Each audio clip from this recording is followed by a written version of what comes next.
Selamat berjumpa kembali dengan saya, Kadek Siwambara, seorang pelaku spiritual Bali modern.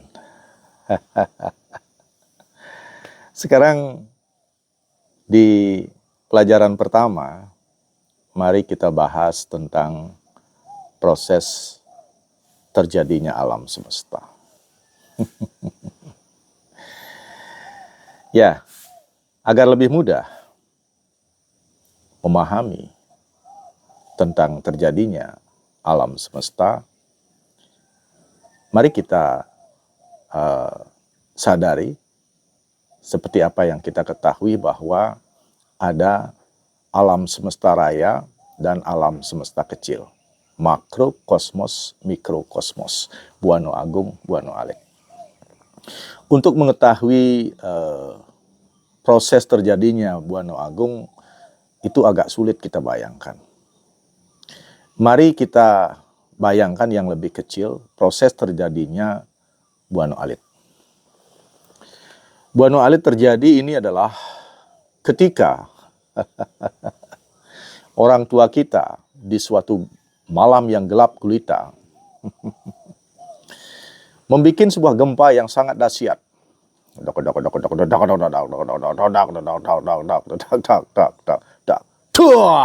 Terjadilah sebuah ledakan di mana sang ayah itu melepaskan 120 juta sel sperma. Ibu menyiapkan 1 sel telur. Nah, inilah positif dari ayah dan negatif dari ibu ini menyatu. Nah, disinilah terjadi suatu ledakan-ledakan. Ya, ledakan pertama menjadi 2, ledakan kedua menjadi 4, 4 menjadi 8, 8 menjadi 16, 16 menjadi 32, dan seterusnya. Ya, setiap ledakan, setiap pecahan-pecahan ini, ya, setiap pecahan-pecahan ini membentuk sel-sel. Ya, ada yang menjadi lengan, ada yang menjadi lengan kanan, lengan kiri, kaki kanan, kaki kiri, jantung, itu semua terbentuk oleh sel-sel, ya, sel-sel. Kemudian setelah bergabung lagi, saling menyatulah, ya, tangan menyatu, kaki menyatu, itu, dan berproses, ya, dari hari ke hari, minggu ke minggu, dan bulan ke bulan. Akhirnya di 9 bulan terjadilah Buana Alit seperti kita ini. Nah, demikian juga di Buana Agung dulu terjadi suatu ledakan yang dikenal dengan nama Big Bang itu. Ledakan yang sangat dahsyat itu, yang awalnya adalah gelap, kemudian ledakan itulah yang memunculkan cahaya. Ya, pecahan-pecahan itu bergulir, ya. Pertama menjadi bintang, bintang berpecah lagi menjadi planet, planet berpecah lagi menjadi bulan-bulan. Dan inilah yang membentuk galaksi yang tidak bisa dibayangkan gitu. Besarnya, banyaknya, tidak terhitung. Dan sampai sekarang aja masih terus ada penemuan-penemuan bintang, penemuan-penemuan planet, penemuan-penemuan galaksi yang tidak terhingga. Maka alam semesta ini tidak terhingga. Ya, demikian juga di dalam tubuh kita, sel-sel kita itu mungkin miliaran jumlahnya kalau diteliti secara serius, ya, itu tidak terhitung. Cuman kita ini adalah mikro, kecil, kemudian makronya adalah alam semesta ini. Gitu. Nah, kemudian dari kita omong planet bumi sekarang, ya. Dari bumi ini kan ada cekokan, ada awalnya bulat, ya. Di dalam bulatan ini ada yang cekok menjadi menjadi lembah, yang meninggi menjadi gunung, ya. Nah, setelah itu di sana akan muncul lagi elemen-elemen. Kalau yang bumi ini kan tanah, kemudian ada unsur airnya, ya, yang ada selokan itu, ada air datang menggenang, ada yang menjadi danau, ada yang menjadi lautan, ada yang menjadi samudra gitu. Kemudian ada gunung-gunung, ya. Kemudian ada angin, ya, ada sinar, dilekupi dengan langit. Inilah yang menjadikan sebuah planet muncul. Nah, setelah diproses juga dari awal, diproses bermiliaran tahun, baru terjadilah kehidupan-kehidupan yang kecil ya dari atom-atom yang sangat kecil itu. Ya, ada plankton-plankton misalnya, awal-awal kehidupan itu ada di perairan, di samudra. Dari binatang yang terkecil kemudian membesar dan membesar, banyak sekali jumlahnya tidak terhingga. Kemudian dari lautan bangsa reptil ini naik ke daratan, kemudian mulai menyaksikan gimana darat ya, ada yang menjadi seperti buaya itu loh. Tapi awalnya seperti dinosaurus gitu jalan. Kemudian karena ada makanan pohon-pohonan yang tinggi, mereka naik itu, ada yang dua kaki tangan ke atas gitu. Kemudian berevolusi lagi ya, ada yang menjadi kera, bisa loncat sana loncat sini gitu ya. Kemudian habis loncat sana loncat sini, ekornya hilang, dia menjadi manusia. Dan bahkan dikatakan untuk menjadi manusia, pertama kali menjadi manusia itu, kita harus berevolusi, berproses atau bereinkarnasi sebanyak dikatakan 8.400.000 kali, itu baru kita menjadi manusia pertama. Itu. Nah, itu ceritanya, apa benar apa tidak, inilah yang sudah berkembang. Ya, mari kita yakini saja, mari kita percayai saja, biar lebih gampang, biar tidak ada pertentangan di otak gitu. Nah, disinilah baru kita akan mulai bertanya, ya, kenapa sih kita bisa menjadi manusia? Ya, apakah ada sesuatu yang harus kita lakukan, atau ada tugaskah yang harus kita lakukan selama kita menjadi manusia dalam kehidupan ini, atau sekedar hidup saja gitu? Nah, ini kita sudah mulai ke tujuan kehidupan itu. Nah, dikatakan juga bahwa tujuan kehidupan itu minimal ada 4 lah ya. Ada 4 tujuan hidup kita. Pertama, itu tujuan kelahiran kita adalah mengalami apapun yang telah kita alami dan apapun yang sedang kita alami. Kenapa? Karena sebelum kita lahir, kita sudah merancang, kita sudah menulis sebuah perjalanan kehidupan kita yang disebut dengan garis kehidupan. Ya, kita yang menentukan, kita yang meminta. Tuhan, saya ingin menjadi manusia. Saya sudah habis proses saya menjadi manusia, jadi binatang. Sekaranglah saatnya saya menjadi manusia. Ya, ketika saya menjadi manusia, ini loh yang saya pilih menjadi ibu saya. Ini yang saya pilih menjadi bapak saya. Kenapa? Karena ada alasan-alasan. Saya ingin menyelesaikan karma saya kepada wanita ini, sehingga ini akan saya pilih menjadi ibu. Saya akan menyelesaikan karma saya dengan lelaki ini, maka ini saya pilih menjadi bapak saya. Tujuan saya adalah saya akan membahagiakan mereka ini. Karena dulu saya pernah mengecewakan, dan saya ingin lahir kembali untuk membahagiakan ibu dan ayah saya. Itu target pertama kita. Kemudian saya juga memilih ini sebagai kakak perempuan saya, ini sebagai adik saya. Saya memilih ini sebagai kakak perempuan karena dulu begini dan saya ingin menyelesaikan, saya ingin membahagiakan dia.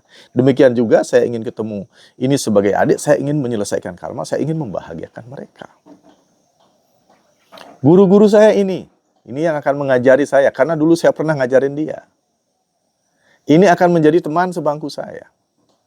Ketika saya remaja, ini akan menjadi teman dekat saya. Ya, saya akan menjadi di kampung, saya akan menjadi seorang kepala truno-truni atau seketruno. Kemudian saya akan menikah dengan ini, saya akan memiliki anak ini ya, anak laki, anak perempuan, itu semua kita putih. Dan saya akan terpilih menjadi klien adat di Banjar saya. Dan saya akan menjadi guru meditasi. Saya akan memberikan ceramah lewat langsung maupun lewat YouTube. Itu sudah kita rancang sebelumnya. Maka hal pertama yang tugas kita adalah menjalani apa yang telah kita rencanakan sebelumnya. Maka dengan pengetahuan ini kita tidak perlu lagi menyesali masa lalu kita, menyalahkan diri kita, menyalahkan orang-orang di sekitar kita atas kejadian-kejadian kita. Kenapa? Karena itu pilihan kita. Kita sudah merencanakan sesuatu dan kita mencapai rencana itu, bukankah ini suatu perayaan?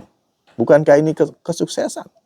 Maka banyak orang membilang bahwa hidup ini adalah sebuah perayaan. Apapun yang Anda alami harus Anda rayakan. Karena itu yang menjadi cita-cita Anda dan cita-cita Anda itu sudah berhasil. Rayakanlah, kan begitu. Oh, saya sudah menyelesaikan utang dengan ibu saya. Saya sudah menyelesaikan utang dengan bapak saya. Saya sudah menyelesaikan utang dengan kakak adik saya. Kenapa? Karena saya sudah bisa membahagiakannya. Ya, maka orang yang sudah membahagiakan orang-orang yang dilihatnya, baik mulai dia lahir sampai saat ini, dan dia sudah membahagiakan, itu dia sudah menyelesaikan karma. Di sini dia akan bisa merayakan kehidupannya. Dan sekarang, ya, kita sudah mengalami apa yang telah kita alami, sedang kita alami. Sekarang, disinilah kita boleh merancang apa yang akan kita lakukan ke depannya. Ya, lakukanlah. Karena kita bisa menentukan masa depan kita. Ya, masa lalu kita yang kita sebut sebagai nasib, yang kita sebut sebagai takdir, itu sudah kita rancang sebelum kita lahir. Nah, saat ini ketika Anda menemukan pelajaran ini, sekaranglah saatnya Anda tahu bahwa Andalah yang menentukan nasib dan takdir Anda lewat apa? Pikiran, perkataan, perilaku, dan hati. Karena Tuhan sudah memberikan alat kepada kita untuk menentukan nasib takdir kita. Lewat apa?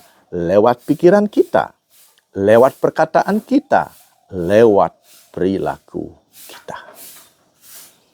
Siapa saja yang berpikir baik dan positif, dilanjutkan dengan ngomong yang baik dan positif, disertakan dengan perilaku yang baik dan positif, ditambah dengan ketulusan dan keikhlasan, maka dia akan menemukan nasib takdir yang akan membahagiakan dirinya. Maka ini yang harus kita pahami bersama. Ya, mari mulai saat ini berpikir yang baik dan positif, ngomong yang baik dan positif, melakukan hal-hal baik dan positif, disertai dengan ketulusan dan keikhlasan. Maka kita akan menemukan masa depan yang cerah, yang baik, yang membahagiakan.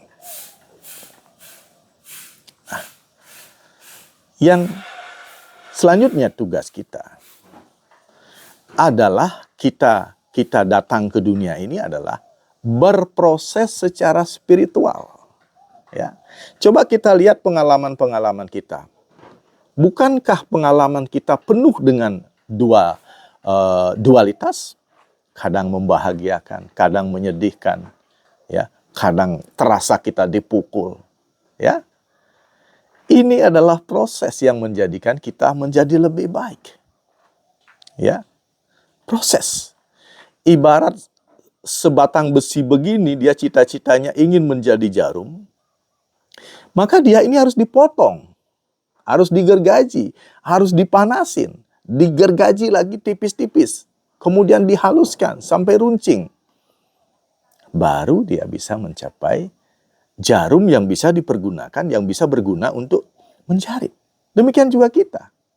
Apapun yang telah kita alami, apakah itu membahagiakan kita, apakah menyakiti hati kita, mengecewakan kita, ya, itu adalah sebuah proses yang harus kita lewati agar kita bisa seperti saat ini.